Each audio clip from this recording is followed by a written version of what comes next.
Hello दोस्तों, नमस्कार। कैसे हैं आप लोग। मैं विष्णु कुमार अपने यूट्यूब चैनल की इस वीडियो पर आप सभी का स्वागत करता हूं। दोस्तों, आज की इस वीडियो क्लासेज में हम लोग जानने वाले हैं क्रमविनीय गुणधर्म के बारे में कि क्रमविनीय गुणधर्म वास्तव में होता क्या है। ठीक है, तो दोस्तों जैसा कि हम लोगों ने पिछली वीडियो में जाना था कि संवरक गुणधर्म क्या होता है, जिसे हम लोग दोस्तों संवरित गुणधर्म के नाम से भी क्या करते हैं, जानते हैं। तो दोस्तों आज की इस वीडियो क्लासेज में हम लोग सीखने वाले हैं क्रमविनीय गुणधर्म के बारे में। तो दोस्तों बिना देर किए स्टार्ट करते हैं अपने इस टॉपिक को। तो प्लीज दोस्तों इस वीडियो को आप लोग लास्ट टाइम तक आप जरूर देखते रहिएगा, तभी जाकर को वीडियो बिल्कुल अच्छी तरीके से समझ में आने वाली है। तो आइए दोस्तों जानने का प्रयास करते हैं क्रमविनीय गुणधर्म वास्तव में होती क्या है। ठीक है, तो आइए हम लोग समझने का प्रयास करते हैं इसके परिभाषा के माध्यम से।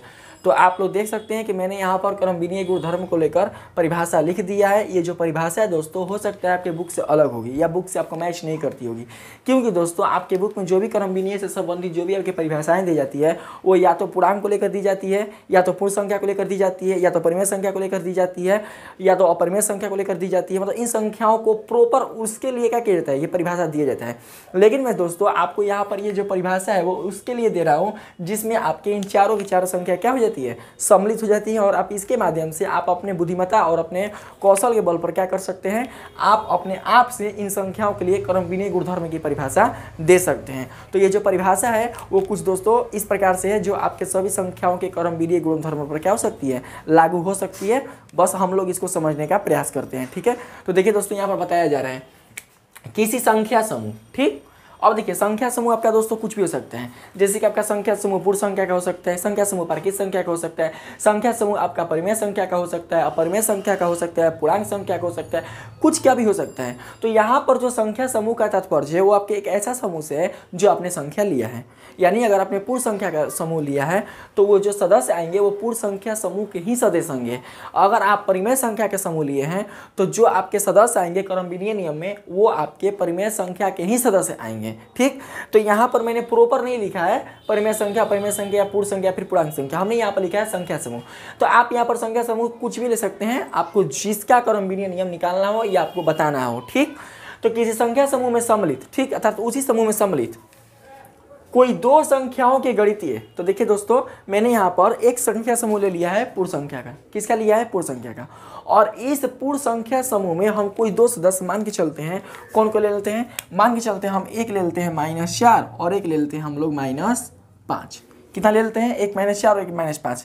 तो जो -4 और जो -5 है वो आपके इसी पूर्ण संख्या के समूह का दो सदस्य है। ठीक है, ऐसा नहीं है कि मतलब पूर्णांक संख्या हमने यहाँ पर समूह लिया है तो जो समूह के सदस्य है वो आपके पूर्ण संख्या के हैं। वो किसके सदस्य हैं, वो आपके पूर्णांक संख्या के ही सदस्य हैं। हालांकि आपको पूर्ण संख्या कहला सकते हैं, लेकिन होना चाहिए जो संख्या आपने समूह का लिया है उसी का सदस्य। ठीक, तो दो संख्याओं के गणितीय संक्रिया के फलस्वरूप, तो जो गणितीय संक्रिया है दोस्तों, तो गणितीय संक्रिया जो तात्पर्य है आपका वो इन चारों से है। ठीक है, यानी इन चारों में से किसी एक से, या तो आपका गणितीय संक्रिया योग के लिए होगा, या तो गणितीय संक्रिया आपका व्याकरण के लिए होगा, या तो गणितीय संक्रिया आपका गुणा के लिए होगा, या तो गणितीय संक्रिया आपका भाग के लिए होगा। ठीक है, तो यहाँ पर जो प्राप्त मान है, ठीक है, क्या प्राप्त मान, प्राप्त मान कहने का मतलब कि जो आपने दो संख्याओं को गणितीय संक्रिया मतलब इन चारों में से जो भी आपने गणितीय संक्रिया के फलस्वरूप जो आपने प्राप्त मान प्राप्त किया है, उस वह जो प्राप्त मान है आपका, अगर वो अपने उल्टे क्रम, कौन सा उल्टे क्रम, जो आपने संख्या लिया है अपने उल्टे क्रम के उसी गणितीय संक्रिया के फलस्वरूप, यानी जो संक्रिया आपने लिया, अगर आपने योग लिया है दोस्तों तो आपका योग ही होना चाहिए। अगर आपने व्यकलन यानी घटाव लिया है दोस्तों तो आपका घटाव ही होना चाहिए। तो उसी गणितीय संक्रिया के फलस्वरूप प्राप्त मान के बराबर एवं समान हो जाते हैं। तो संख्याओं का यह गुणधर्म क्रमविनीय गुणधर्म क्या कहता है, कहलाता है। तो इस परिभाषा को हम लोग सबसे पहले समझना चाहते हैं पूर्ण संख्या को लेकर। हम सबसे पहले दोस्तों हम लोग जो संख्या समूह है वो किसका लेते हैं, हम लोग लेते हैं संख्या समूह आपके पूर्ण संख्या को लेकर। और पूर्ण संख्या में हम लोग इन भिन्न प्रकार की संक्रियाओं को समझने का प्रयास करेंगे क्रमविनीय गुणधर्म को लेकर। ठीक है, तो आइए सबसे पहले हम लोग जान लेते हैं पूर्ण संख्या को लेकर। तो पूर्ण संख्या के लिए हम सबसे पहले किसका क्रमविनीय नियम निकालेंगे, पूर्ण संख्या के लिए हम सबसे पहले योग का क्रमविनीय नियम निकालेंगे। तो यहाँ पर हम लिख देते हैं पहला नंबर में योग का क्रम विनिमय गुणधर्म, या फिर आप नियम भी क्या कर सकते हैं, बोल सकते हैं। ठीक है, तो आप देख सकते हैं कि हमने जो संख्या समूह लिया है वो कैसा समूह लिया है दोस्तों, वो हमने लिया है पूर्ण संख्या का। किसका लिया है? पूर्ण संख्या का। और आप सभी को पता है जो पूर्ण संख्या होती है वो आपके कहाँ से स्टार्ट होती है? वो आपके 0 से अनंत की ओर, ठीक है, वो क्या होती है? वो स्टार्ट होती है। तो हम इन्हीं पूर्ण संख्याओं में से क्या करते हैं, कोई दो सदस्य लेते हैं जो इस पूर्ण संख्या में सम्मिलित हो। कहाँ है यहाँ पर? कि किसी संख्या समूह में सम्मिलित, यानी जो आपने संख्या लिया हो उसी में सम्मिलित दो संख्या हो, ठीक है। तो हम कोई ऐसा दो संख्या क्या करते हैं दोस्तों, ले लेते हैं। तो मान के चलते हैं हमने योग के क्रमविनीय नियम के लिए दो संख्या क्रमशः एक ले लिया हमने दोस्तों 7 और एक ले लिया हमने कितना, 11, ठीक है। एक ले लिया हमने 7 और एक ले लिया हमने 11। और इसमें जो संक्रिया वो कैसा है, गणितीय संक्रिया, वो है आपके योगफल का। और इन दोनों को हम लोग क्या करते हैं दोस्तों, जोड़ने का प्रयास करते हैं। तो जब हम इन दोनों को जोड़ेंगे तो जो मान है आपका वो कैसा मिलेगा, वो मान है आपका वो एक प्रकार का 18 मिलेगा। यानी 11 में अगर आप 7 को जोड़ दीजिएगा तो मान कैसा मिला दोस्तों, 18। आज जो 18 है आपका वो भी क्या है, एक प्रकार का पूर्ण संख्या है। तो इसमें ये ना देखना है कि आपका पूर्ण संख्या है कि पूर्णांक संख्या की प्रकृत संख्या है कि आपका परिमेय संख्या का परिमेय संख्या, ये कुछ भी नहीं देखना है। बस देखना ये है कि इन दोनों को जोड़ने में मिला कितना, ठीक। जितना मिला उसको, उस पर आपको क्या करना है, स्टॉप रखना है। और फिर क्या करना है कि इनके क्रम को बदल देना है। क्या बोला है कि अपने उल्टे क्रम, उल्टे का मतलब इनके क्रम को सफा क्या करना है, चेंज कर देना है। तो यहाँ पर दोस्तों हम क्या करते हैं, इनके क्रम को चेंज कर देते हैं। यानी यहाँ पर 7 + 11 है तो यहाँ पर हम इनके उल्टे क्रम को चेंज कर देते हैं। यानी 7 की जगह यहाँ पर हो जाएगा 11 और 11 की जगह यहाँ पर कितना हो जाएगा, 7। अब फिर से दोस्तों इन दोनों को हम लोग जोड़ने का प्रयास करते हैं। अगर इन दोनों को जोड़ने के बाद, अर्थात उसी संक्रिया, नहीं बोला है, उसी गणितीय संक्रिया, अगर इन दोनों को जोड़ने के बाद अगर आपका मान कैसा मिलता है, अगर आपका मान यही वाला मिलता है तो हम लोग क्या कहेंगे, हम लोग कहेंगे कि आपका जो मान है वो पूर्ण संख्या क्या करता है, क्रमविनीय गुणधर्म क्या करता है, व्यक्त करता है। तो यहाँ पर हम सबसे पहले क्या करते हैं, इन दोनों को जोड़ने का प्रयास करते हैं। तो यहाँ पर अगर आप जोड़िएगा तो क्या मिलेगा, यहाँ पर जो मान मिलेगा वो आप लोग जोड़ने का प्रयास कीजिए। 11 और 7 कितना होता है, 11 7 18, ठीक है। 11 7 18 और पहले कितना मिला था, 7 + 11, 7 + 11 इक्वल टू कितना हुआ था, 18। तो इस प्रकार से आप देख सकते हैं कि जब हमने दो संख्याओं को जोड़ा तो हमारा जो प्राप्त मान है उनके उल्टे क्रम के योगफल के बराबर है। अर्थात ये अपने क्या करते हैं, क्रमविनीय गुणधर्म को व्यक्त करते हैं। तो इस प्रकार से दोस्तों आप ये कह सकते हैं कि जो 7 + 11 है, यानी यहाँ पर देखने का प्रयास कीजिएगा आप लोग, जो यहाँ पर 7 + 11 है वो अपने 11 + 7 के लिए क्या है, बराबर है। बराबर क्यों है, क्योंकि जब हमने 7 + 11 को जोड़ा तो कितना मिला मान, 18। और जब हमने 11 में 7 को जोड़ा तो मान कितना मिला हमारा, 18। यानी कि जब ये दोनों आपस में इक्वल हो गए हैं तो इनका जो उल्टा क्रम है वो भी आपस में क्या हो जाएगा, इक्वल, अर्थात बराबर हो जाएगा।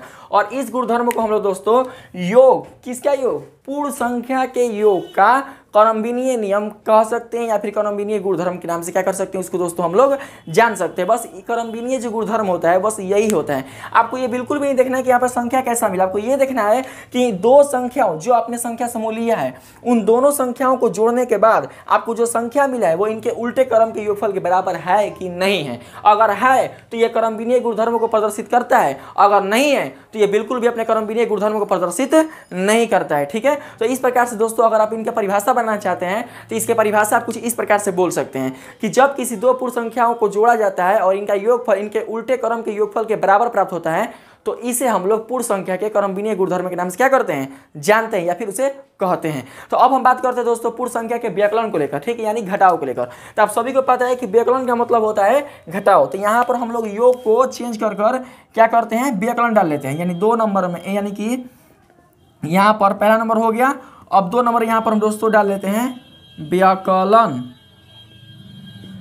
व्याकलन का क्रमविनीय गुणधर्म है, ठीक है। तो व्याकलन क्या है, तो जो दोस्तों आपने संख्या लिया है हम इसी संख्या क्या करेंगे, फिर से हम लोग ट्राई करेंगे, ठीक है। फिर से इसको बनाने क्या करेंगे दोस्तों, हम लोग ट्राई करेंगे। बस केवल हम लोग यहाँ पर गणितीय संक्रिया को क्या करेंगे, चेंज कर देंगे, ठीक। संख्या आपकी वही रहेंगी क्योंकि आपकी संख्या कैसी है, पूर्ण संख्या है, और पूर्ण संख्या 7 11 7 हो सकती है, ठीक है। हम दोस्तों क्या करते हैं कि सबसे पहले 7 को 11 में से घटाने का प्रयास करते हैं, ठीक। यानी कि जब आपने पूर्ण संख्या 7 को 11 में से घटाया तो मान कैसा मिले दोस्तों, आपका जो मान मिलेगा वो मिलेगा -4। क्यों, क्योंकि बड़ा वाला चिन्ह क्या है, माइनस है, इसलिए यहाँ पर कितना मिलेगा, -4 मिलेगा, ठीक है। अब क्या करते हैं कि अब इनके क्रम को हम लोग बदल देते हैं, उल्टा कर देते हैं। जब आप इनके क्रम को बदलते हैं दोस्तों, तो क्रम बदलने के बाद 7 की जगह पर 11 आ जाएगा और 11 की जगह पर 7 आ जाएगा। अब फिर हम लोग उसी गणितीय संक्रिया, बोला है परिभाषा में, उसी गणितीय संक्रिया के फलस्वरूप, तो फिर हम लोग उसी गणितीय संक्रिया क्या करेंगे, यहाँ पर लागू करेंगे। तो कौन सा हमने गणितीय संक्रिया लिया था, हमने जो गणितीय संक्रिया वो लिया था माइनस, तो यहाँ पर हम लोग लगा देंगे कितना, माइनस, और माइनस करके देखते हैं कि मान कैसा मिल रहा है। तो मान जो है दोस्तों कैसा मिलेगा, वो मिल रहा है आपका 11 में से 7 गया तो 4। और इस प्रकार से आप देख रहे हैं कि जब हमने इन दो पूर्ण संख्याओं को घटाया तो यहाँ मिला -4, और जब हमने इन दो पूर्ण संख्याओं को घटाया तो यहाँ पर मिला +4। कहने का मतलब कि ये वाला जो मान है वो अपने 0 से 4 कदम आगे है, और ये वाला जो मान है अपने 0 से 4 कदम पीछे है। तो अब बताइए दोस्तों, जो 0 से 4 कदम आगे होगा और जो 0 से 4 कदम पीछे होगा, वो क्या आपस में परस्पर एक दूसरे के बराबर हो सकते हैं? कभी भी बिल्कुल भी नहीं हो सकते हैं। अर्थात आपका जो -4 है वो 4 के इक्वल नहीं हो सकता है। इस प्रकार से आप बोल सकते हैं कि जो 7 - 11 है वो 11 - 7 के इक्वल कभी भी हो नहीं सकता। और इस प्रकार से आपका जो पूर्ण संख्या के व्यकलन का जो क्रमविनीय गुणधर्म है वो बिल्कुल भी पूर्ण संख्या के व्यकलन के लिए अपने क्रमविनीय गुणधर्म को प्रदर्शित नहीं करता है।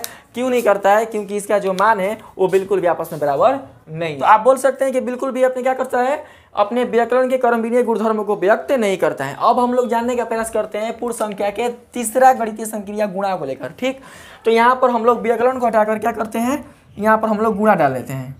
ठीक, संख्याएं आपकी वही रहेंगी, बस हम क्या करते हैं दोस्तों, हम केवल यहाँ पर इसके गणितीय संक्रिया क्या करते हैं, चेंज कर देते हैं। ठीक है, आपने जाना कि जो पूर्ण संख्या का जो योग है वो अपने क्रमविनीय गुणधर्म को प्रदर्शित करता है, जबकि आपके पूर्ण संख्या का जो व्यकलन है वो बिल्कुल भी अपने क्रमविनीय गुणधर्म को प्रदर्शित नहीं करता है। अब जरा देखते हैं कि जो पूर्ण संख्या का जो गुणा है वो अपने क्रमविनीय गुणधर्म को प्रदर्शित करता है कि नहीं करता है। तो आइए हम लोग सबसे पहले उसको देखने का प्रयास करते हैं। तो यहाँ पर जब हम दोस्तों इसके गणितीय संक्रिया को चेंज कर यहाँ पर 7 और 11 के बीच में जब हम लोग यहाँ पर गुणा लगाते हैं, ठीक, तो मान कैसा मिलता है दोस्तों, मान मिलता है 11 × 7 = 77। ठीक है, कितना मिलता है, इन्हें देखना कि 77 पूर्णांक कैसा कुछ भी हो, बस मिला जो है वो मान आपके इसके क्रम को बदलने के बाद उतना ही मिलना चाहिए। अगर मिला तो क्रमविनीय नियम है, और ना मिला तो नहीं है, बस वही बात है। ठीक, तो यहाँ पर हमने जब 7 को 11 से गुणा किया तो मान मिला कितना, 77। ठीक है, अब क्या करते हैं दोस्तों कि इनके क्रम को हम लोग क्या करते हैं, बदल देते हैं, उल्टा कर देते हैं। बोला है उल्टे क्रम, कहाँ पर है, उल्टे क्रम। ठीक है, 7 की जगह पर आ जाएगा 11 और 11 की जगह पर आ जाएगा कितना, 7। और हम लोग 11 को 7 से गुणा करने को क्या करते हैं, देखते हैं। तो जब दोस्तों आप 11 को 7 से गुणा कीजिएगा तो मान कैसा आएगा, मान आपका आएगा 77। और इस प्रकार से आप देख सकते हैं कि जब हमने 7 को 11 से गुणा किया तो मान मिला 77, और जब हमने इसके क्रम को बदल दिया तो फिर भी इसका मान मिला 77। इस प्रकार से जब 7 × 11 बराबर है 77 के और 11 × 7 बराबर है 77 के, तो इसलिए आप कह सकते हैं दोस्तों कि 7 × 11 बराबर हो जाएगा 11 × 7 के। और यही आपका क्या है, क्रमविनीय गुणधर्म है। और जब भी आपका क्रमविनीय गुणधर्म है तो इसका मतलब ये हुआ दोस्तों कि आपके पूर्ण संख्या जो है वो अपने गुणा के लिए क्रमविनीय गुणधर्मों क्या करता है, प्रदर्शित करता है। जिसकी परिभाषा हम लोग दोस्तों कुछ इस प्रकार से दे सकते हैं कि जब किसी दो पूर्ण संख्याओं का गुणनफल उनके उल्टे क्रम के गुणनफल के मान के बराबर होते हैं तो उसे ही दोस्तों हम लोग पूर्ण संख्या के गुणनफल का क्रमविनीय गुणधर्म के नाम से क्या करते हैं, जानते हैं। ठीक है, तो दोस्तों वीडियो काफ़ी बड़ा बन जाएगा, इससे आप लोग को मैं थोड़ा सा जल्दी बताने का प्रयास करता हूँ। कोई ज़्यादा दोस्तों फास्ट नहीं है, आप लोग केवल इसको बढ़िया समझिएगा। अगर वीडियो को रिवर्स कर देखिएगा तो आपको बिल्कुल अच्छी तरीके से क्या हो जाएगी, ये समझ में आ जाएगी। तो अब हम लोग जानने चाहते हैं किसका दोस्तों, पूर्ण संख्या के भाग को लेकर। ठीक, हम लोग क्या करते हैं दोस्तों, यहाँ पर इसकी संक्रिया क्या करते हैं, चेंज कर देते हैं। ठीक है, तो यहाँ पर भाग का जो मान है यहाँ पर चेंज कर देते हैं, यानी अब गुणा से आपका जो मान हो जाएगा वो कैसा हो जाएगा, चौथा नंबर में गुणा से हो जाएगा आपका भाग। भाग का क्रमविनीय गुणधर्म है, तो भाग का क्रमविनीय गुणधर्म यहाँ पर इसको हम मिटा देते हैं। ठीक है, इन संख्याओं को मिटा देते हैं, क्योंकि 7 को 11 से 11 को 7 से अगर हम भाग देंगे तो कुछ मान अलग मिल सकता है। ठीक है, दशमलव में आएगा। आप लोग समझाने के लिए इजीली रूप से हम क्या करते हैं, यहाँ पर बताने का प्रयास करते हैं। सबसे पहले दोस्तों आप लोग देखने का प्रयास कीजिएगा, हम यहाँ पर सबसे पहले एक संख्या ले लेते हैं 4 और भागे 2। ठीक है, और कहेंगे आपसे कि 4 को 2 से कटाइए, तो बाबू 4 को 2 से कटाइएगा तो मान कैसे मिलेगा, 4 भागे 2 यानी 4/2। तो 2 एकम 2 और 2 दूनी के 4, तो मान कैसे मिला बाबू आपको, 2 मिला। ठीक है, यानी जब हमने 4 को 2 से भागा किया तो मान कैसा मिला 2। अब हम लोग क्या करते हैं कि इन्हीं दो संख्याओं के क्रम को बदल देते हैं, तो उल्टा कर देते हैं। यानी कि 4 के जगहिया पर कितना आ जाएगा, 4 के जगहिया पर आपका आ जाएगा 2 और 2 के जगहिया पर कितना आ जाएगा आपका 4। और इस प्रकार से हम लोग क्या करते हैं, इसको घटाने का प्रयास करते हैं। तो जब दोस्तों आप यहाँ पर क्रम बदल दिए तो मान कैसा हो जाएगा 2/4 और 2/4 को जब कटाइएगा तो ये हो जाएगा 2 एकम 2 और 2 दूनी के 4, यानी मान मिलेगा कितना 1 का आधा। और आप सभी जानते हैं कि जो 1 का आधा होता है वो होता है 0.5। क्या होता है 0.5। और इस प्रकार से बाबू आप लोग ये देख सकते हैं कि जब हमने 4 को 2 से भाग किया तो मान मिला 2, लेकिन जब हमने इसके क्रम को बदल दिया तो इसका जो मान है वो 2 के बराबर बिल्कुल भी नहीं आ रहा है। ठीक है, अरे पूर्णांक संख्या रहे चाहे मत रहे, ये तो ऐसे तो पूर्णांक संख्या नहीं है। अगर आपका पूर्णांक संख्या भी रहता और इसके बराबर नहीं रहता तो हम बोलते ये बिल्कुल भी अपने पूर्ण संख्या के क्रमबिनीय गुणधर्म को प्रदर्शित नहीं करता है। जबकि आप यहाँ पर देख सकते हैं कि यहाँ पर तो पहला नंबर थी, यहाँ जो मान मिला है वो एक पूर्ण संख्या नहीं है। दूसरा नंबर कि इन दोनों को जब हमने भाग किया तो इसके प्राप्त मान के इक्वल बिल्कुल भी नहीं है। तो इस प्रकार से दोस्तों आप ये देख सकते हैं कि आपका जो पूर्ण संख्या है वो अपने भाग के लिए क्रमबिनीय गुणधर्म को बिल्कुल भी प्रदर्शित नहीं करता है। इसलिए दोस्तों हम बोल सकते हैं कि जब किसी दो पूर्ण संख्याओं को भाग किया जाता है और इनका भागफल इनके उल्टे क्रम के भागफल के बराबर नहीं प्राप्त होते हैं तो उसे बिल्कुल भी पूर्ण संख्या के भाग का क्रमबिनीय गुणधर्म के नाम से नहीं जाना जाता है। ठीक है, तो इस प्रकार से आप लोग ने पूर्ण संख्या के बारे में बिल्कुल अच्छी तरीके से जाना।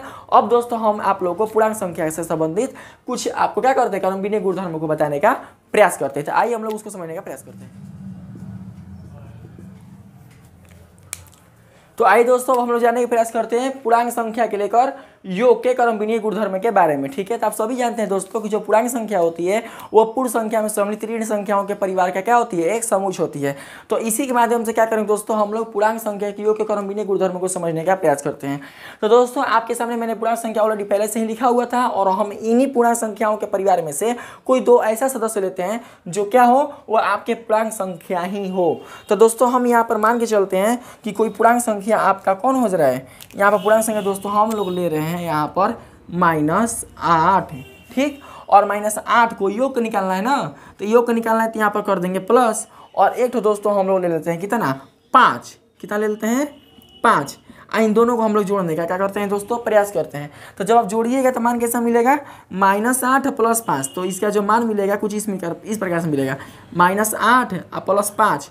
तो बराबर कितना हो जाएगा आपका, बराबर जो हो जाएगा वो हो जाएगा प्लस माइनस माइनस, यानी बड़ा चिन्ह बड़ा और 8 में से 5 जाएगा तो कितना बचेगा -3। ठीक है, अब इसी चीज़ को दोस्तों हम लोग क्या करते हैं, उलट कर देखते हैं, अर्थात इसके क्रम को हम लोग उल्टा करके देखते हैं। तो उल्टा करके देखते हैं तो देखते हैं इसका मान कैसा मिलता है।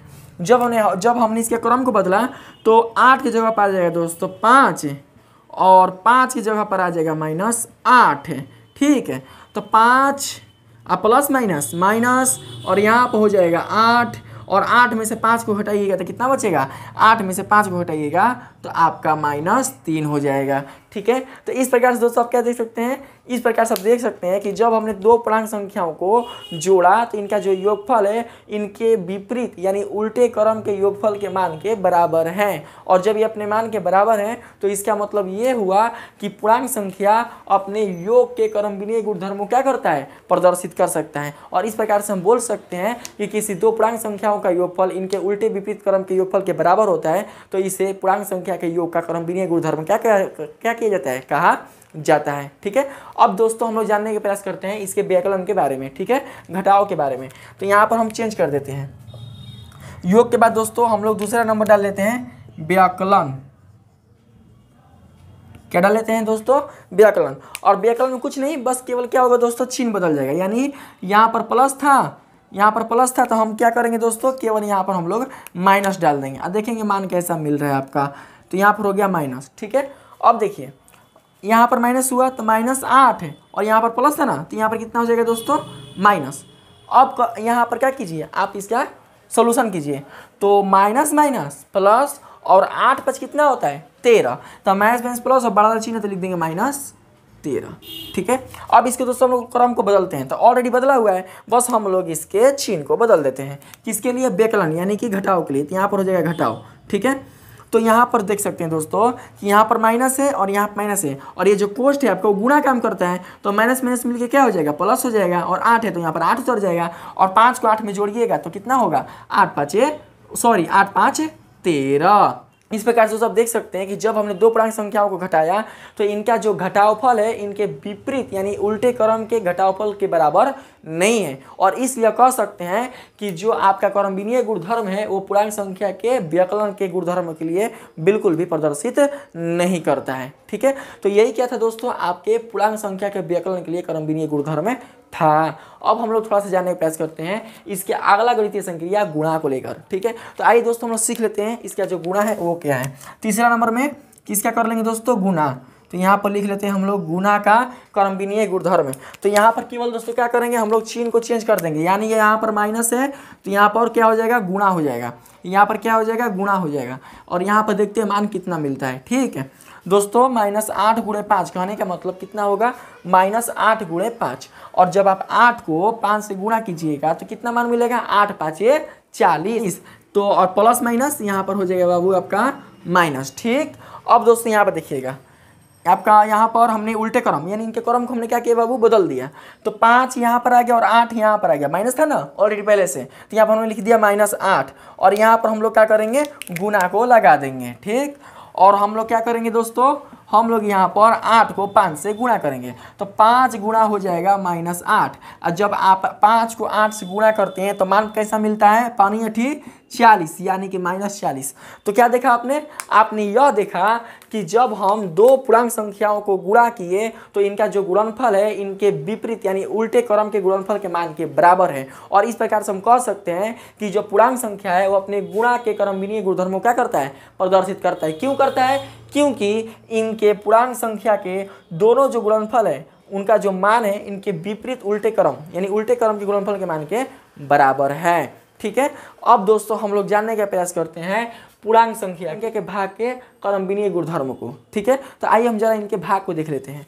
तो यहाँ पर केवल हम क्या कर देंगे दोस्तों, चेंज कर देंगे, यानी 3 की जगह पर हो जाएगा 4, और यहाँ पर लिख देंगे हम लोग भाग का क्रमविनीय गुणधर्म।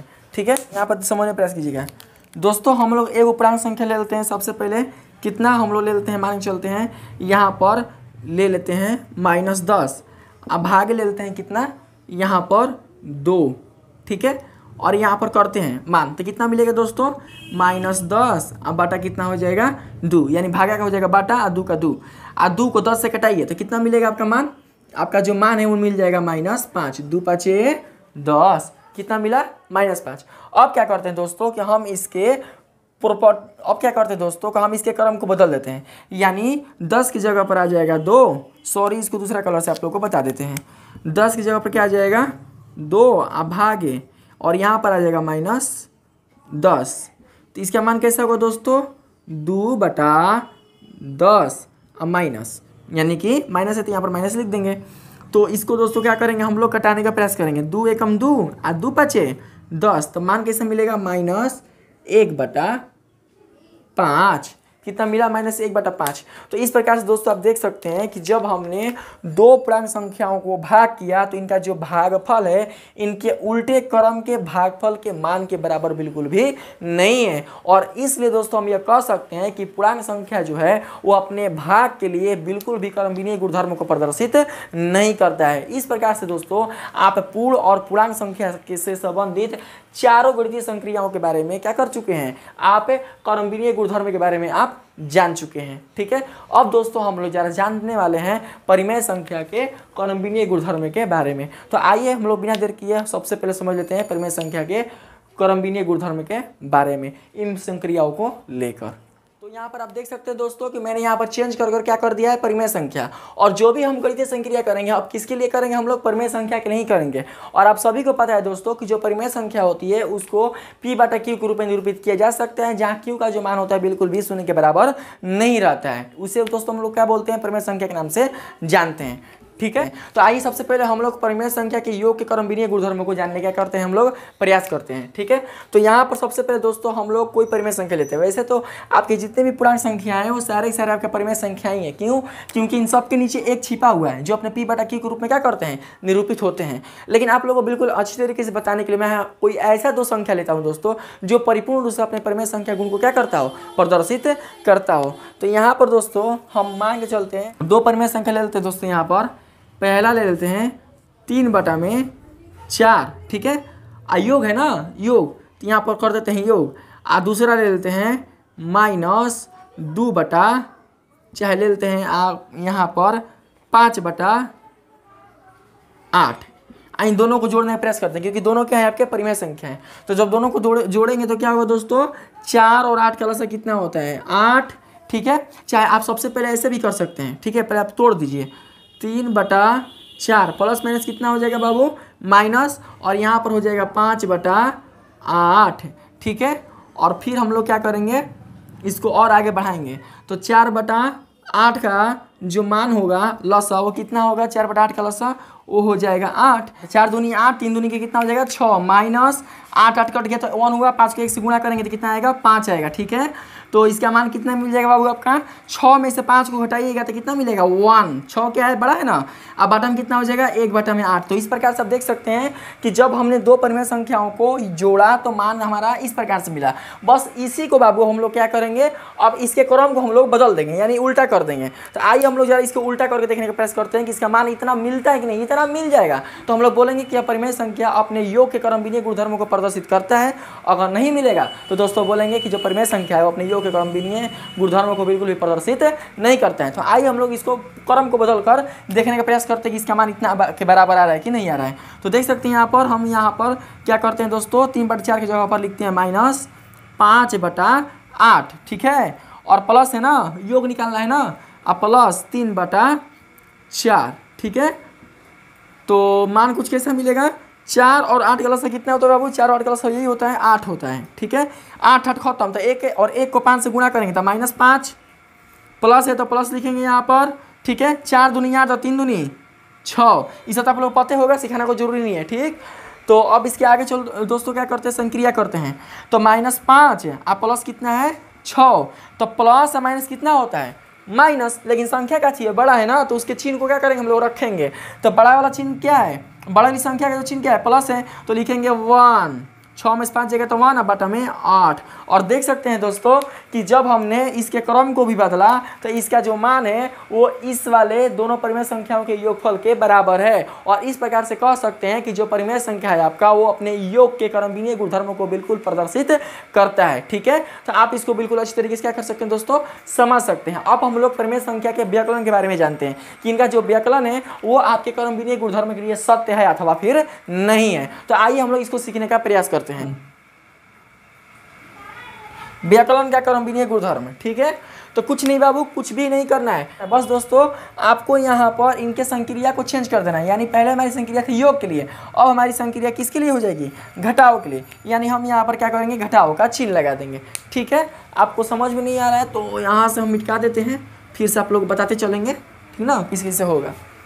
तो कैसे करेंगे, यहाँ पर लिख देंगे 3/4। अब माइनस से माइनस कितना होता है बाबू, प्लस 5 कितना होता है 8। ठीक है, अब क्या करेंगे हम लोग, अब हल करेंगे तो 4 और 8 का लसा कितना मिलेगा 8। 4 दूनी 8 तो 3 दूनी 6, 8 खत्म, तो 1 और 1 से गुणा करेंगे 5 से तो 5 आएगा, और 6 5 कितना होता है 11।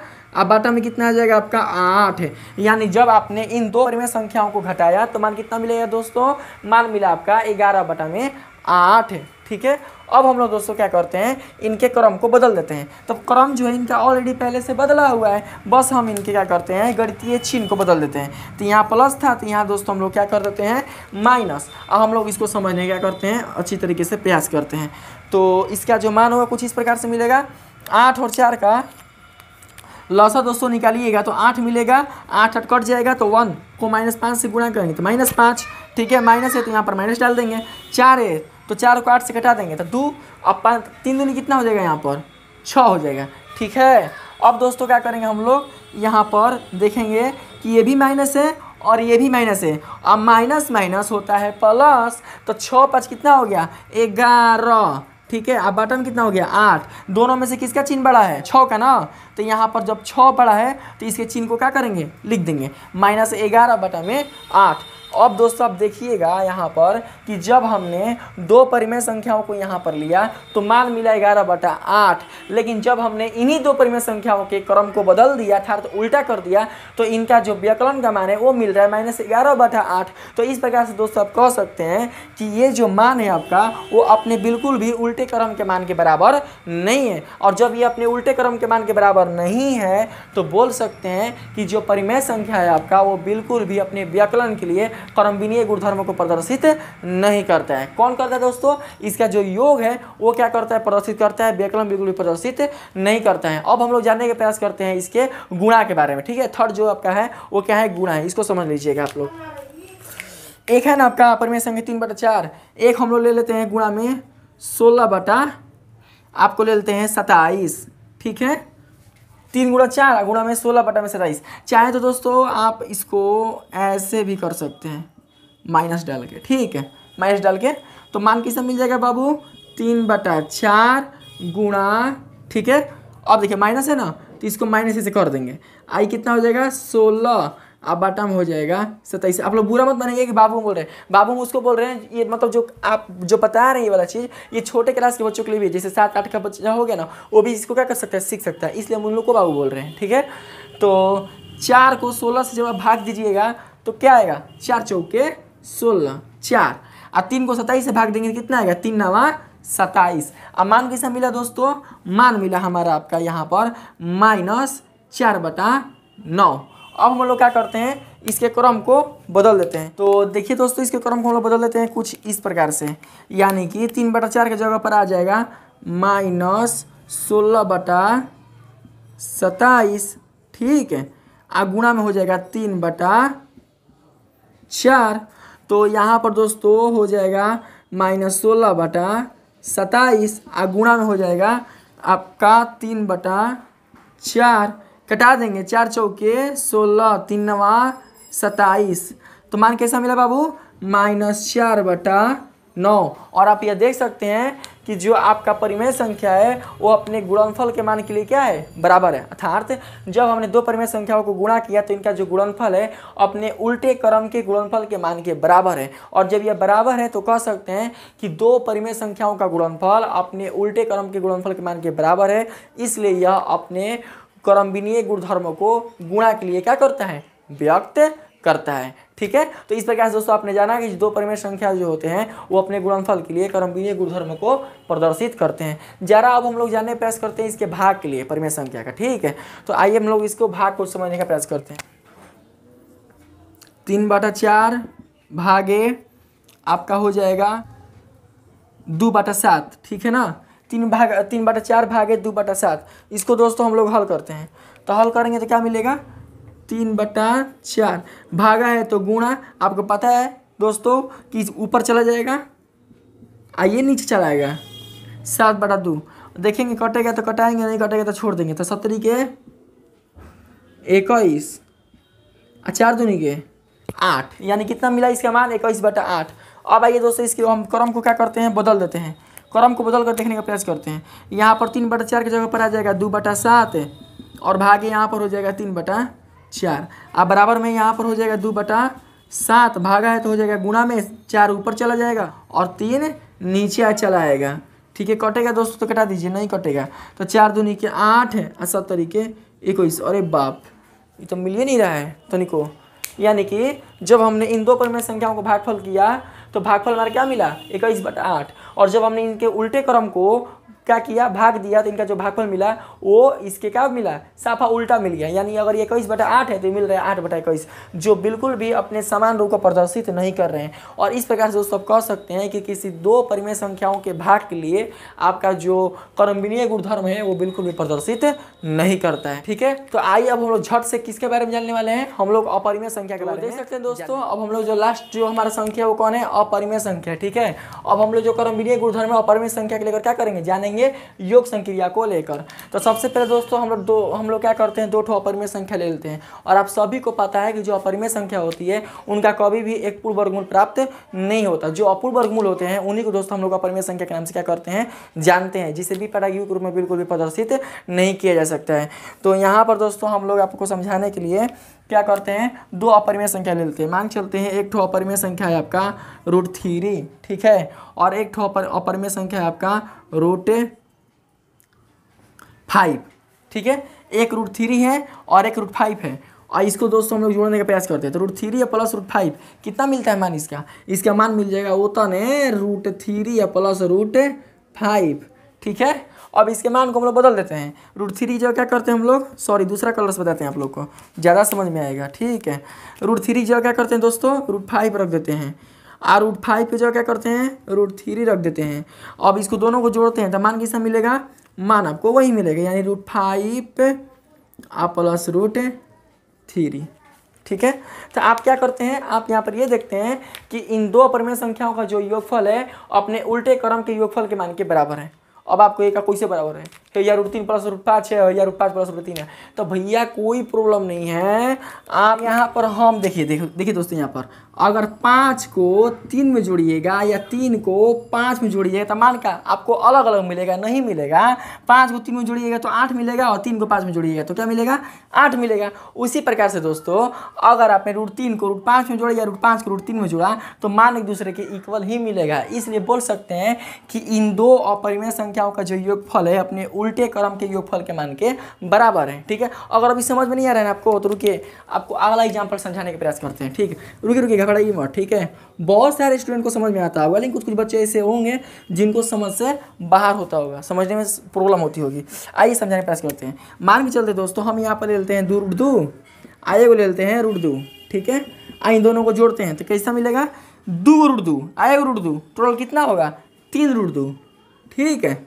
कितना होगा, 3√2। अब इनके क्रम को क्या करते हैं, चेंज कर देते हैं, ठीक है। इन दोनों अपरिमेय संख्याओं को इसके जगह यहाँ पा जाएगा √2, इसके जगह यहाँ पा जाएगा 2√2। अब तो नहीं जोड़िए तो कितना मान मिलेगा, जोड़ेंगे तो क्या मिलेगा, 2√2 और फिर 1√2, दोनों को जोड़ देंगे तो मान कैसा मिलेगा, 3√2। अब खुश देख सकते हैं कि इन दोनों अपरिमेय संख्याओं का जो योगफल है इन दोनों अपरिमेय संख्याओं के योगफल के बराबर है। और इस प्रकार से हम कह सकते हैं दोस्तों कि जो अपरिमेय संख्या का जो क्रमविनीय गुणधर्म है वो अपने योग के लिए क्या है, सत्य। अर्थात जब किसी दो अपरिमेय संख्याओं को जोड़ा जाता है तो इनका जो योगफल होता है वो अपने उल्टे क्रम के योगफल के बराबर प्राप्त होता है। इसीलिए दो अपरिमेय संख्याओं का जो योगफल है वो अपने क्रमविनीय गुणधर्म को क्या करते हैं, प्रदर्शित करते हैं। अब जरा दोस्तों हम लोग जानने का प्रयास करते हैं इसके व्याकरण के बारे में, ठीक है। आइए हम लोग इसको व्याकरण को जान लेते हैं। अब दोस्तों हम लोग जान लेते हैं अपरिमेय संख्या के व्याकरण के क्रमविनीय गुणधर्म के बारे में, ठीक है। तो दोस्तों इससे पहले हम लोगों ने देखा था कि अपरिमेय संख्या का जो योग का क्रमविनीय गुणधर्म था वो अपने क्रमविनीय गुणधर्म को बिल्कुल अच्छी तरीके से पालन करता था। अब हम लोग दोस्तों ये देखने वाले हैं कि जो अपरिमेय संख्या का जो व्याकरण का क्रमविनीय नियम का जो गुणधर्म है वो इसका पालन करता है कि नहीं करता है। तो आइए हम लोग इसको समझने का प्रयास करते हैं।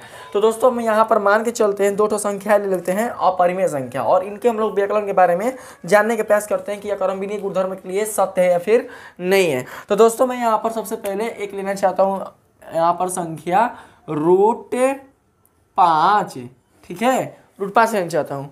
और फिर दोस्तों मैं ले लेता हूँ यहाँ पर √5 - 1/√2, ठीक है। यानी √5 को 1/√2 में से क्या करना है बाबू, घटाना है, ठीक है। तो सबसे पहले हम लोग क्या करते हैं, इसको घटाने का प्रयास करते हैं। देखिए ये √5 है, ये √5, हर में कुछ नहीं तो 1 रहता है, -1/√2, मतलब कुछ नहीं का मतलब कि नीचे क्या है आपका 1 छिपा हुआ है। 1 और √2 का लसा क्या होता है आपका √2 होगा। 1 को √2 से गुणा भाग दीजिएगा तो क्या मिलेगा, √2, और √2 को 5 से क्या करेंगे, गुणा करेंगे तो क्या मिल जाएगा, √5 से गुणा √2 तो हो जाएगा √10, माइनस √2 को √2 से कटाइएगा तो क्या बचेगा 1, और 1 को 1 से गुणा करेंगे तो क्या मिलेगा 1, यानी कि इसका जो मान मिल गया 10 - 1/√2। अब दोस्तों इसी चीज़ को हम लोग क्या करते हैं, पलट कर देखते हैं, अर्थात इसके क्रम को हम लोग क्या करते हैं, बदल देते हैं, यानी पलट देते हैं। तो दोस्तों जब इसके क्रम को बदलते हैं तो देखिए कुछ मान कैसे आता है। यहाँ ले लेते हैं हम 1/√2 - √2, 5। ये माइनस जो चिन्ह है आपका वो 1/2 का चिन्ह नहीं है, क्योंकि ये व्याकलन के लिए है, ठीक ना, इसलिए हमने यहाँ पर प्लस लिया है, बस इसके मान को हम चेंज किया, यानी √5 जो ऊपर लाया है 1/2। अब माइनस कितना √5, इसको दोस्तों हम लोग क्या करेंगे, घटाने प्रेस करेंगे। उसी प्रकार से कि इसके नीचे में क्या है 1 छिपा हुआ है, तो √2 और 1 का लसा क्या होगा आपका √2 होगा, ठीक है। √2 को √2 से भाग देंगे तो 1 मिलेगा, 1 से गुणा करेंगे तो क्या मिलेगा, मान 1 मिल जाएगा, ठीक है। अब देखिए यहाँ पर √2 में 1 से भाग देंगे तो क्या आएगा, √2 आएगा, और √2 को √5 से गुणा करेंगे तो क्या मिलेगा, मान 1 माइनस √10, क्या मिल गया 1 माइनस √10। और अब आप लोग यहाँ पर जरा देखने का प्रयास कीजिएगा कि जो इन दो अपरिमेय संख्याओं के व्यकलन का जो मान है इनके उल्टे क्रम के व्यकलन के मान के बराबर है कि नहीं, ठीक है। तो आप देख सकते हैं कि यहाँ पर जो अपरिमेय संख्याओं का जो मान आया है वो √10 माइनस 1/√2 आया है, जबकि यहाँ पर परिमेय संख्या का जो मान आया है वो 1 माइनस √10/√2 आया है। कहने का मतलब कि जब आप इसको यहाँ पर √10 लाइएगा, √10 अगर यहाँ पर लाइएगा तो जो √10 है आपका वो माइनस ग्रुप में आएगा, ठीक है। और यहाँ पर जो आपका मान आएगा वो माइनस, ये प्लस है ना 1 जो कैसे है, इसके पास प्लस चिन्ह है तो यहाँ पर आ जाएगा +1, सॉरी रूट्स भूल गए थे, यहाँ रूट लगा दीजिए, अब बाटा में हो जाएगा √2। अब मिलाइए, तो अब मिलाने प्रयास कीजिएगा, यहाँ पर है √10 प्लस के रूप में और यहाँ पर है √10 माइनस के रूप में, यहाँ पर 1 है माइनस के रूप में और यहाँ पर 1 है प्लस के रूप में। भले ही इसका अर्थ समान है लेकिन अंश क्या हो गया, असमान हो गया। और इस प्रकार से आप देख सकते हैं कि अपरिमेय संख्या का जो व्यकलन का जो गुण है वो बिल्कुल भी अपने क्रमविनीय गुणधर्म को बिल्कुल प्रदर्शित नहीं करता है। अगर दोस्तों अगर आपको ये बड़ा सा मतलब लगता है, मतलब थोड़ा सा मतलब फास्ट लगता है, तो हम थोड़ा सा छोटी संख्या अपरिमेय संख्या को लेकर आप लोग को बता देते हैं, आप लोग बिल्कुल भी घबराइएगा मत, ठीक है। 3√5, अब माइनस में ले लेते हैं आपका 2√5, ठीक है। अब कहेंगे आपसे कि 3√5 में से 2√5 को आप घटाइए तो मान कैसे आएगा, तो समझने का आप लोग प्रयास कीजिएगा। यहाँ पर √5 है वो कौ है, √5 जो है वो 3 गो है, यहाँ पर √5 कौ है, जो √5 वो 2 गो है, तो 3 गो √5 में से 2 गो √5 खत्म हो गया तो कौ गो √5 बचा, केवल और केवल एक ही √5 बचेगा ना। मतलब 3 √5 में से अगर 2 √5 खत्म हो जाएगा यानी निकल जाएगा तो हमारा जो मान आएगा वो केवल क्या आएगा, √5 आएगा, ठीक है। यानी दो अपरिमेय संख्याओं का जो व्यकलन का जो मान मिला है वो √5 मिला है। अब हम इनके क्रम को बदलते हैं, अर्थात इसको उल्टा करते हैं और उल्टा करके देखते हैं कि इनका जो मान है वो √5 के बराबर आता है कि नहीं आता है। तो आइए हम इसको बदल कर देखने का प्रयास करते हैं। तो यहाँ पर हम क्या करते हैं, 3√5 की जगह पर ला देते हैं कितना, 2√5, यानी हमने इसको क्रम क्या किया, बदला। माइनस है यानी व्यकलन के लिए है तो हम यहाँ पर लगा देंगे व्यकलन के लिए माइनस, ठीक है। यहाँ पर 2√5 है तो 2√5 जगह पर क्या आ जाएगा आपका 3√5 और बराबर में करके देखिए 2√5 माइनस 3√5, कहने का मतलब कि 2 गो √5 में से 3 गो √5 आपको घटाना है। तो बाबू आपको सभी को पता है कि जब हम किसी भी छोटी संख्या में से बड़ी संख्या घटाते हैं तो बड़ी संख्या वाला जो चिन्ह क्या होता है, प्रयुक्त हो जाता है। यानी जब आप 2 में से 3 को घटाइएगा तो मान कैसा मिलेगा, -1। अगर आप 3 में से 2 को घटाते तो मान कैसा मिलता, +1। उसी प्रकार से अगर आप 2 गो √5 में से 3 गो √5 को घटाइएगा तो मान मिलेगा -√5। और इस प्रकार से आप देख सकते हैं कि इन दो अपरिमेय संख्याओं का व्यकलन जो है वो 0 से √5 कदम आगे है और इन दो अपरिमेय संख्याओं का जो व्यकलन है वो इनके 0 से √5 कदम पीछे है। और इस प्रकार से आप कह सकते हैं कि इन दो अपरिमेय संख्याओं का व्यकलन का जो मान है इनके उल्टे क्रम के व्यकलन के मान के बराबर नहीं है। और जब नहीं है तो इसका मतलब ये हुआ कि जो अपरिमेय संख्या है वो अपने बिल्कुल भी क्रमविनीय गुणधर्म को प्रदर्शित नहीं करते हैं, ठीक है। तो आप लोग इसको समझ चुके हैं। अब हम लोग जानने वाले हैं अपरिमेय संख्या के गुणा के क्रमविनीय गुणधर्म को। तो आइए हम लोग उसको जानने का प्रयास करते हैं। तो देख सकते हैं दोस्तों कि मैंने यहाँ पर अपरिमेय संख्या के व्यकलन की जगह पर क्या लगा दिया है, गुणा का चिन्ह लगा दिया है। और हम लोग थोड़ा समझ लेते हैं अपरिमेय संख्या के गुणा के क्रमविनीय गुणधर्म के बारे में। तो आइए मैं सबसे पहले आप लोग को एग्जाम्पल से समझाने का प्रयास करता हूँ। हम दोस्तों यहाँ पर कोई दो संख्या ले लेते हैं। कैसा दो संख्या लेंगे, दो संख्या लेंगे हम अपरिमेय संख्या, ठीक है। यानी कि हम एक ठो ले लेते हैं यहाँ पर √7 गुणा एगो ले लेते हैं हम 3 और √2। इन दोनों को क्या करना है, हमको गुणा करना है। तो जब आप इन दोनों को गुणा कीजिएगा तो मान कैसा मिलेगा, देखिए यहाँ पर 1 छिपा हुआ है ना, 3 को 1 से गुणा कीजिएगा तो मान मिलेगा 3 और 7 को 2 से गुणा कीजिएगा तो मान मिल जाएगा 14, यानी 3 रूट कितना हो गया 14, यानी कि आपका 3 एकम 3 हो गया, 7 दूनी के रूट 14। अब हम लोग दोस्तों क्या करेंगे, इसके क्रम को हम लोग बदल देंगे। तो जब क्रम को बदल दीजिएगा तो रूट 7 की जगह पर आ जाएगा 3 रूट 2। गणितीय संक्रिया किसके लिए है, गुणा के लिए, तो यहाँ पर हम लोग लगा देंगे गुणा, और 3 रूट 2 की जगह पर आ जाएगा कौन, रूट 7। और अब हम इसको क्या करेंगे, गुणा करने का प्रयास करेंगे।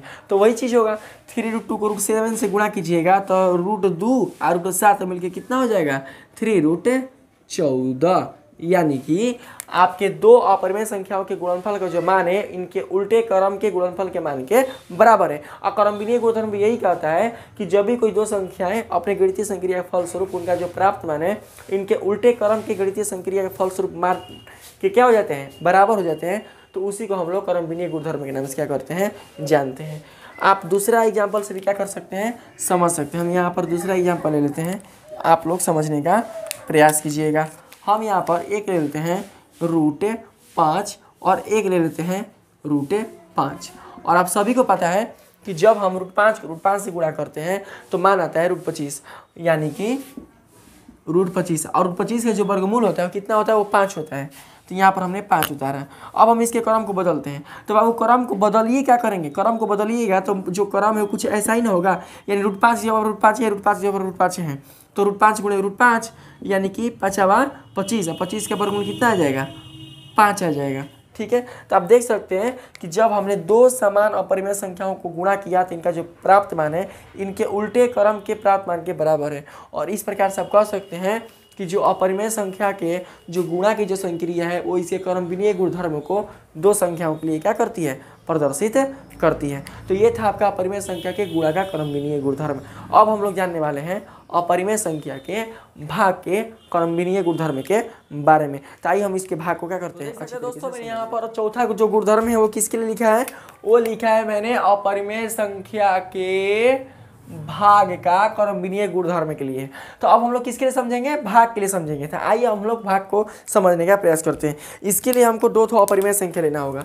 तो यहाँ पर हम दो अपरिमेय संख्या ले लेते हैं, यानी पहला ले लेते हैं 8 रूट 15। ठीक है, यानी आपका अपरिमेय संख्या है। और इसमें गणितीय संख्या कौन सा लगाएंगे, भाग का लगाएंगे, लगा देंगे भाग। और इसको हमको भाग करना है किससे, हमको भाग करना है 2 रूट 3 से। ठीक है, 8 रूट 15 भागे 2 रूट 3।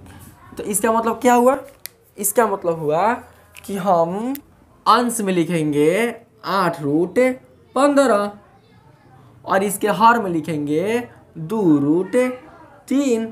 इसको हम लोग कटाएंगे तो कटेगा तो क्या होगा बाबू, 8 रूट 15 को लिख सकते हैं ऐसे, रूट 5 गुणे रूट 3 पस्ती है 15, तो रूट 5 गुणे रूट 3। और नीचे वाली सकते हैं 2 गुणे रूट 3। ठीक है, कटाइए, हाई रूट 3 खत्म, 2 चौके 8। तो मान कैसा मिल जाएगा आपका, मान मिल जाएगा 4 रूट 5 बटा 1, कहने का मतलब 4 रूट 5। यानी दो अपरिमेय संख्याओं का जो भागफल है आपका वो 4 रूट 5 के रूप में क्या हुआ है, आया है। अब हम लोग क्या करेंगे, इसके क्रम को बदलकर देखते हैं कि क्या जो मान है वो 4 रूट 5 के बराबर आता है कि नहीं आता है। तो बदल लेते हैं इसके मान को, यानी कि 8 रूट 15 की जगह पर आ जाएगा क्या, 2 रूट 3। अब भागा, यानी गणितीय संख्या भागा तो भागा लगा देंगे। और इसके जगह पर क्या आ जाएगा 8 रूट 15, और इसको हम लोग करने का प्रयास करते हैं। तो इसका मान कैसा मिल जाएगा, ऊपर में हो जाएगा 2 रूट 3 और बाटा में हो जाएगा 8 और रूट 15। ठीक है, आगे इसका कैलकुलेशन करेंगे तो वही चीज़ होगा 2 गुणा रूट 3 और नीचे हो जाएगा 8 गुणा रूट 5 और गुणा हो जाएगा रूट 3। ठीक है, रूट 3 और रूट 3 को हम कटा देंगे, 2 चौके 8। तो मान मिल जाएगा आपका कुछ इस प्रकार से, यानी ऊपर में मिलेगा 1 और नीचे मिल जाएगा 4 रूट 5। तो देख सकते हैं दोस्तों कि यहाँ पर दो अपरिमेय संख्या को जो भागफल है वो ऐसा मिला, और यहाँ पर जो दो अपरिमेय संख्याओं का भागफल है वो ऐसा मिला। यानी कि यहाँ पर 4 रूट 5 जो है आपका वो अपने पूर्ण रूप में है, जबकि आपका यहाँ पर जो आपका मान मिला है वो अपूर्ण रूप में मिला है। इस प्रकार से आपके दो अपरिमेय संख्याओं का जो भागफल है वो क्रमविनीय गुणधर्म को बिल्कुल भी प्रदर्शित नहीं करता है। क्यों नहीं करता है दोस्तों? क्योंकि इन दो अपरिमेय संख्याओं का भागफल इनके उल्टे क्रम के भागफल के मान के बराबर बिल्कुल भी नहीं है, इसलिए क्रमविनीय गुणधर्म को बिल्कुल भी प्रदर्शित क्या करते हैं? नहीं करते हैं। ठीक है, तो इस प्रकार से दोस्तों आप बिल्कुल अच्छी तरीके से समझ सकते हैं कि आपका जो क्रमविनीय गुणधर्म है वास्तव में होती है। अगर आपको पूर्ण संख्या के भिन्न संक्रिया के क्रमविनीय गुणधर्म के बारे में पढ़ना है तो आप उसको यहाँ पर पढ़ सकते हैं। अगर आप पूर्णांक संख्या के लिए पढ़ना चाहते हैं क्रमविनीय गुणधर्म तो पूर्णांक संख्या के लिए पढ़ सकते हैं, परिमेय संख्या के लिए पढ़ सकते हैं, अपरिमेय संख्या के लिए पढ़ सकते हैं। तो जो जिस क्लास में जिसको जैसी जरूरत है उस सबके लिए मैंने एक ही वीडियो में क्रमविनीय गुणधर्म को बिल्कुल अच्छी तरीके से समझाने का प्रयास किया है, ताकि आपको किसी अलग अलग वीडियो के माध्यम से क्रमविनीय गुणधर्म को समझने में बिल्कुल भी परेशानी ना हो। इसी वीडियो में मैंने दोस्तों क्रमविनीय गुणधर्मों को बिल्कुल अच्छी तरीके से समझा दिया है। अगर आप क्रमविनीय गुणधर्म से संबंधित इतने सारे संख्याओं से जुड़ी हुई क्रमविनीय गुणधर्म को बिल्कुल अच्छी तरीके से समझ जाते हैं तो आपको क्रमविनीय गुणधर्म बिल्कुल भी समझने में प्रॉब्लम नहीं होगी। तो अगर दोस्तों आपको ये वीडियो बिल्कुल अच्छी लगी है, अगर आपको पसंद आई है तो प्लीज़ दोस्तों इस वीडियो को लाइक कीजिएगा, सब्सक्राइब कीजिए, अगर पसंद है तो दोस्तों में शेयर कीजिएगा। तो दोस्तों अगला वीडियो में आपको लेकर आऊँगा कि सहचर गुणधर्म के लेकर। ठीक है, तो आज के दोस्तों इतना ही, धन्यवाद।